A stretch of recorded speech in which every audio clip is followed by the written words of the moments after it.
"Are you sleeping properly?" she asked. This nobleman possessed great beauty, but he surprisingly overworked himself. He frequently appeared to be stumbling around from fatigue. "That is the first thing you say to me. And what are you reaching for?" Jinchi was looking at Maomao's hand and sounded rather exasperated. Her fingers refused to let go of the velvet antler. She had a firm grip on the package and was trying to pull it toward her. "I thought perhaps it might be for me, sir. I dare say that is why I brought it. Then if you would give it to me." "Please, somehow I am not sure I want to any more. A death sentence." Maomao grabbed the cloth with both hands and pulled. Jinchi held the antler above his head mockingly. Maomao bounced up and down swiping at it, but he was a good shaku taller than her and she was never going to reach it. Son of a, in spite of her imprecatory internal monologue, she was actually somewhat reassured. This was the same kind of reward Jinchi had always offered her. Suddenly, however, she felt herself tilting in mid-jump. For a second she saw the ceiling, then Jinchi's face appeared above her. His gentle smile from a moment before was gone. Now a hard light in his eyes pierced Maomao like a blade. He had swept her feet out from under her as she jumped for the antler and caught her with his free hand. "Master Jinchi." "The antler, please." It was the only thing she could manage to say. One might even say that if she had said anything else she wouldn't be Maomao. "Listen to what I have to say, and then I'll think about it. Please change I'll think about it to I'll give it to you." Just thinking about it was too ambiguous a commitment when dealing with a social superior, and that concerned her. She did not want an offer he might break at any moment. She wanted an assurance. "Fine, I will give it to you, but listen to what I have to say. If all I have to do is listen, then okay." He narrowed his eyes at her, but he did not protest. She took this as agreement. "While we are at it, might I ask you to let me go?" she said. "I refuse, there was no luck there." She would end up listening to him while leaning against his knee on an incline. She thought about looking for help, but the door and windows were closed. Even if they had been open, the other residents of the verdigris house would probably have just watched and smiled, so it might not have mattered. Maomao hoped Chu Yu would walk in on them, but her wonderful, lovable little brat was out today learning to sketch with his teacher. Either Ukshou or Seizun, whoever was available, would have taken him there and would pick him up later. The madam allowing this seemed to prove she believed Chu Yu's pictures would be useful in the future. Jinchi continued to look at Maomao, his expression like a wild beast ready to bite. However, he got straight to the point. "Are you ready to accept what I proposed?"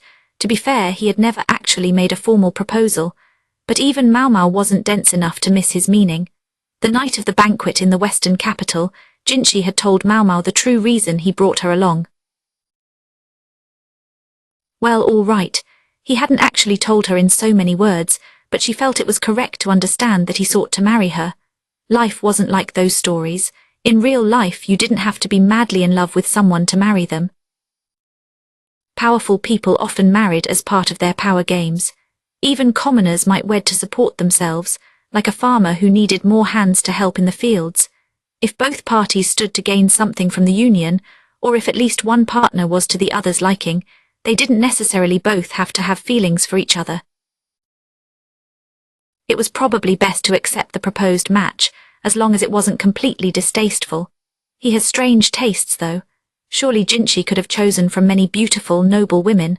Why would he choose someone like wood sorrel when he was surrounded by peonies and roses? There must have been someone better suited to him than Maomao, someone like consort Lishu, for example. She was currently under arrest, suspected of infidelity, but if Jinchi knew she was innocent, then what was the problem? People often said unkind things, but Jinchi certainly wasn't the type to believe them. And yet here he was, adjusting his suit for her once more, continuing their small drama. She truly hoped he wouldn't strangle her again. This time he might finish the job. "Do you hate me so much?" he asked. His face now looked less like a wild dog and more like a puppy. Love and hate, some people wanted the world to be so black and white. Why wouldn't he give her the choice of a grey area? "I suppose I don't hate you as such," she said. She might even think of him favourably. She certainly regarded this noble more positively than she had when they first met.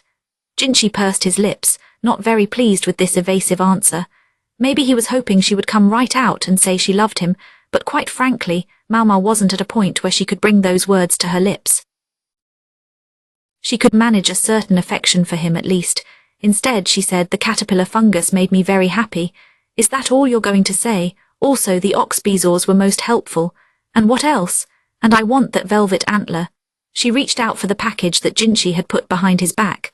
He planted a palm on her belly to keep her from sitting up, and she couldn't reach it.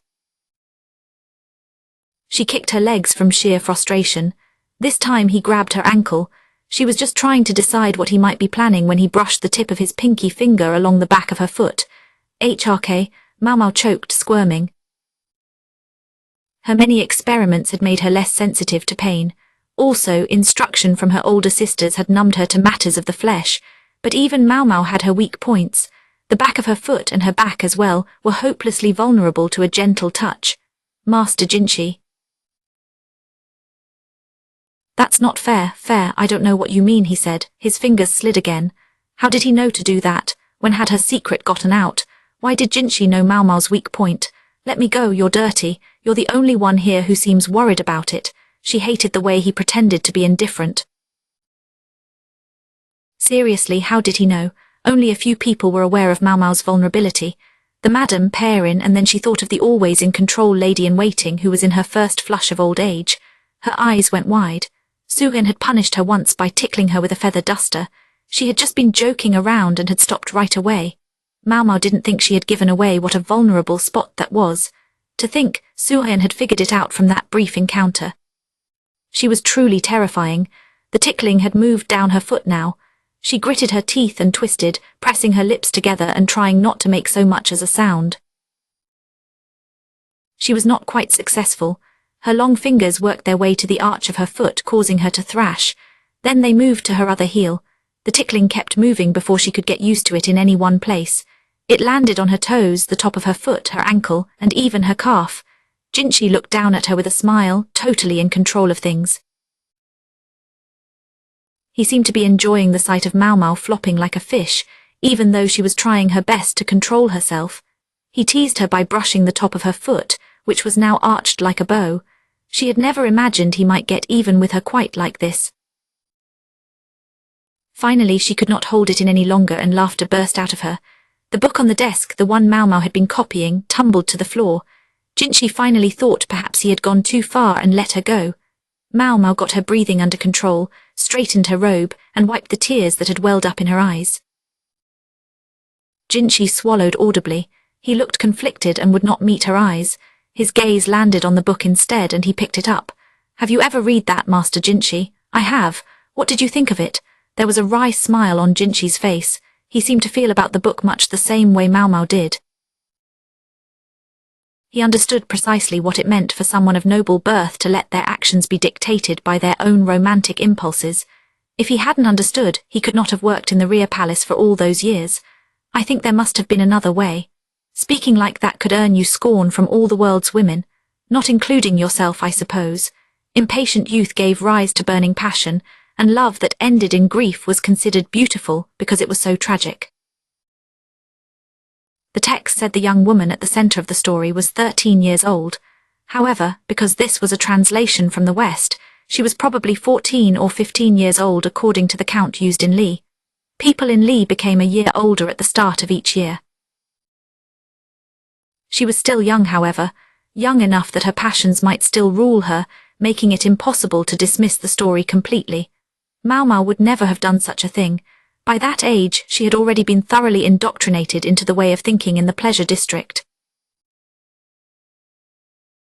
Jinchi would have been settled in the Rhea Palace by then. He and I had spent our most impressionable years in environments that were, in their own way, very similar.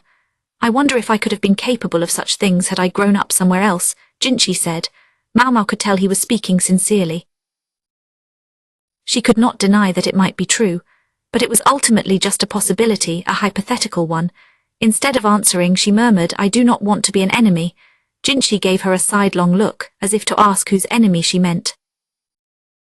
To Empress Gyukayo, she said. Would Jinchi understand what she was saying? If not, that was fine, Maomao thought. There were things even he didn't know. He seemed about to ask her something else when a horse whinnied outside. There was a sound of rushing footsteps, and then someone shouted Master Jinka. It was a name he had used before when visiting the pleasure district, and he often assumed it. Jinchi frowned. wondering what it was this time, and opened the door. A man stood there out of breath. He was one of the servants who often accompanied Jinchi and Basin. "Pardon me, sir," he said. He knelt once and then took a step closer. He glanced around. It seemed he didn't want Maomao to hear what he had to say. "It is about the matter of the white flower. Then she is more than welcome to hear about it," Jinchi said. Maomao looked quizzical at the code word, but the servant promptly dispelled her confusion. "Consort Lishu has escaped her room in the tower and is on the highest floor," he said, his face a mask of horror. "Let us take a quick trip back in time." The sweet bitter scent wafted through the room. Lishu sat in the corner, leaning against her chest and wrapped in her blanket. "Has it smelled a little funny around here recently?" Kanan asked. Lishu shook her head. The pipe was not protruding from the ceiling. Sotai, with whom Lishu had been speaking until moments before, had withdrawn when she heard Kanan's footsteps. Kanan looked at the decaying ceiling and said she would call someone to repair it. Lishu urged her not to. She did not want a stranger coming into the room. Also, the whole place was falling apart. Fixing that one bit of the ceiling would not change anything. Thankfully Kanan relented. "Lady Lishu, your meal is ready." Lishu could hear the clatter of the tray as it was set down. She knew it was just cold congee and soup on the table. Sometimes the portion of the side dish was stingy as well. At first she even looked forward to this simple food, but these days she just did not care anymore. She would force herself to eat half of it because Kanan was watching. Even that was a struggle though. Maybe it was because she spent all day, every day, cooped up in this room. She had even less to do than she had in the rear palace. "Do not huddle in a corner."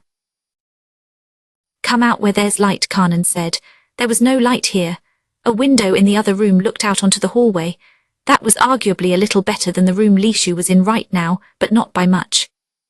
She could go out into the hallway and walk from one staircase to the other, but it did not amount to much. Lishu stood unsteadily. The fatigue was awful. She heaved herself into her chair and dipped her spoon into the viscous, gluey congee. It was just plain today with a very faint sprinkle of salt. She thought a bit of black vinegar might help, but there wasn't any. "I am so sorry, milady. I must have forgotten it," Kanan said with a deep bow. Her apology seemed heartfelt, but Lishu couldn't help noticing that she was wearing a different robe from the one she'd left in. How long had it taken Lishu to notice that Kanan changed clothes each time she went to get Lishu's food? The new robe looked similar to the old one. It was as if Kanan hoped Lishu wouldn't notice the difference. More and more, though, Lishu mistrusted her. Lishu was in this situation because of a book. A maid had given it to her to copy. She strongly suspected her former chief lady-in-waiting had put the woman up to it. Both people she had once believed were serving her faithfully. Kanan herself had once been among the ladies making fun of Lishu. However, she had a change of heart after someone attempted to poison Lishu at a garden party. She had indeed been far kinder to her mistress since then. This kindness was so great that Lishu insisted Kanan become her chief lady-in-waiting, not just a food taster. But had Kanan truly done all of this for Lishu's benefit? When Kanan first became chief lady, she had very little authority. The other ladies in waiting often ignored her. She continued working and did her best, or so Lishu thought, but was that really true? Could she still be laughing at Lishu with the other ladies? Was she pretending to be sympathetic, only to report what she heard for the entertainment of the others? It couldn't be true, could it? If that were true, she would never have followed Lishu all the way to this tower. She tried desperately to push such thoughts away, but they wouldn't leave her alone. Instead of shaking her head, she brought the spoon to her mouth and bit down on something hard. She spat into her handkerchief and found rice, traces of blood, and a fingertip-sized pebble. "Lady Lishu," Kanan said, looking at her with concern. Perhaps some sand had entered the food by accident, but this was much too large to be a single grain. Unable to focus her eyes, Lishu stirred her spoon through the congee. 1, 2, 3, 4. There were too many stones at the bottom of the bowl to dismiss as an accident. "I will go get a new bowl right away," Kanan said, reaching for the congee, but Lishu stopped her. "I do not want it." She did not even have an appetite. She did not want to eat any more cold, disgusting congee.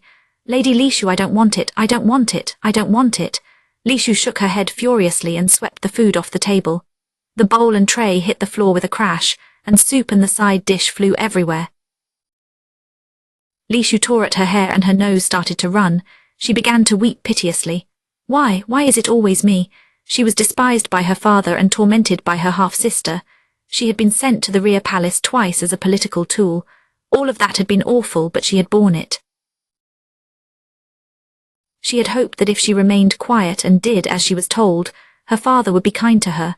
That hope was lost when rumors spread that she was an illegitimate child. It turned out she was her father's true child, but his attitude did not change. That is right, it ate at him. He could not stand the fact that he was from a branch house, while Li Shu's mother had been from the main family. That was why he sent her only the cruelest ladies in waiting. Perhaps he had been behind all of the trouble she had endured to this point. Li Shu wasn't cut out to be a high consort, but there she was. She had to either stand up and let herself be compared with the other consorts, or try to shrink down so small as to be invisible. Those were her only options. At the garden party her father hadn't even tried to speak with her. If he hadn't wanted her, why did he have her? Did he enjoy watching Li Shu suffer in her limbo? Perhaps they all did. Her father, her half-sister, her ladies-in-waiting, the maid Kanan, everyone, all of them. With a start, Li Shu realized everything around her was a mess. The congee bowl was broken, the table was overturned and her chair had hit the floor. Everything that wasn't nailed down was on the ground. Kanan was in a corner, hiding her face with hands covered in grains of rice. A dish lay shattered at her feet. Had Li Shu thrown it at her? A thin red line appeared on Kanan's cheek.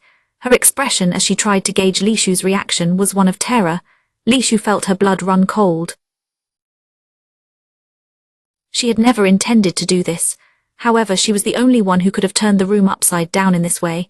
Her mind went blank, and she began to perspire heavily. Go, Lady Li Shu, get out of here, please, and do not come back. She hit the wall hard and stamped her feet and shouted.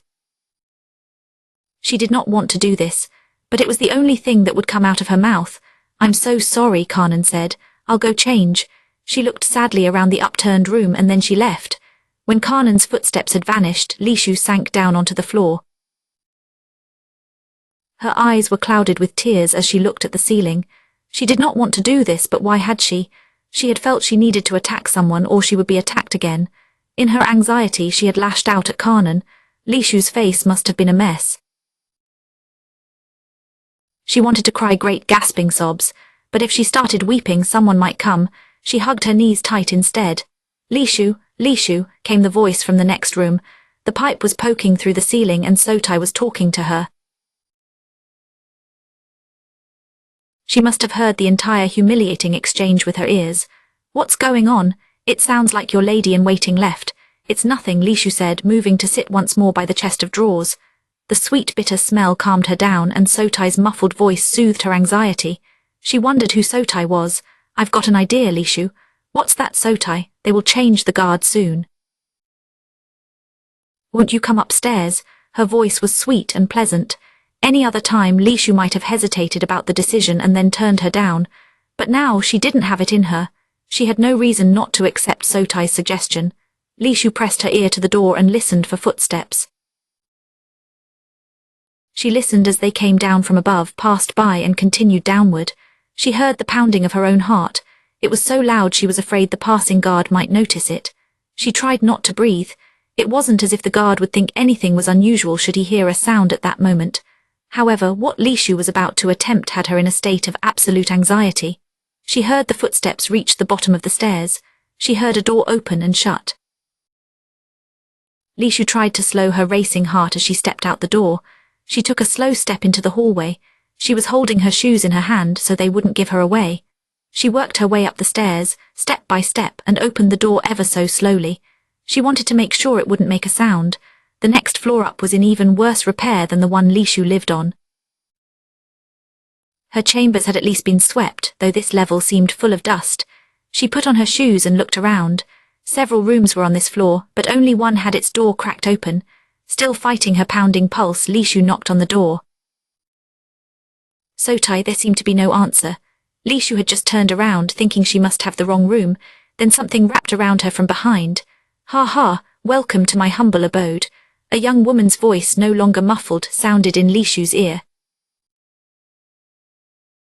The hand that grabbed her was delicate and pale, with blue veins visible beneath the skin. I have been waiting a long time to see you. She had that same unique smell, both sweet and bitter at the same time. It was the same scent that had drifted down to Li Shu through the ceiling. Sotai? Li Shu asked again, feeling goosebumps on her neck. Sotai rested her chin on Li Shu's head and something tickled her nape. It was a white bundle made of the best silken threads. Perhaps it was a tassel for something. You have such nice skin, Li Shu. It has a good, healthy color, but it is not tanned by the sun. The tip of Sotai's finger slid along Li Shu's cheek. And this lovely black hair. Someone cares enough to comb it for you, even in a place like this. I'm jealous. Ooh, but you are a messy eater, aren't you? You have a grain of rice here. Her delicate fingers plucked the grain of rice from Li Shu's hair slowly, almost as if she was scraping it away. Then she dropped it on the floor.